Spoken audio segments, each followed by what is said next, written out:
சங்கீதம் 36. துன்மார்க்கனுடைய துரோக பேச்சு என் உள்ளத்திற்கு தெரியும். அவன் கண்களுக்கு முன் தெய்வ பயம் இல்லை. அவன் தன் அக்கிரமம் அருவருப்பானதென்று காணப்படும் அளவும் தன் பார்வைக்கேற்றபடி தனக்குத்தானே இச்சகம் பேசுகிறான். அவன் வாயின் வார்த்தைகள் அக்கிரமமும் வஞ்சகமும் உள்ளது. புத்தியாய் நடந்து கொள்வதையும் நன்மை செய்வதையும் விட்டுவிட்டான். அவன் தன் படுக்கையின் மேல் அக்கிரமத்தை யோசித்து நல்லதல்லாத வழியிலே நிலைத்து பொல்லாப்பை வெறுக்காதிருக்கிறான். கர்த்தாவே, உமது கிருபை வானங்களில் விளங்குகிறது. உமது சத்தியம் மேக மண்டலங்கள் பரியந்தம் எட்டுகிறது.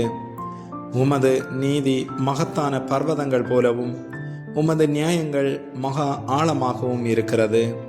கர்த்தாவே, மனுஷரையும் மிருகங்களையும் காப்பாற்றுகிறீர். தேவனே, உம்முடைய கிருபை எவ்வளவு அருமையானது! அதனால் மனுபுத்திரர் உமது செட்டைகளின் நிலையிலேயே வந்தடைகிறார்கள். உமது ஆலயத்திலுள்ள சம்பூரணத்தினால் திருப்தி அடைவார்கள். உமது பேர்ப நதியினால் அவர்கள் தாகத்தை தீர்க்கிறீர். ஜீவ ஊற்று உம்மிடத்தில் இருக்கிறது. உம்முடைய வெளிச்சத்திலே வெளிச்சம் காண்கிறோம். உம்மை அறிந்தவர்கள் மேல் உமது கிருபையையும் செம்மையான இருதயமுள்ளவர்கள் மேல் உமது நீதியையும் பாராட்டியருளும்.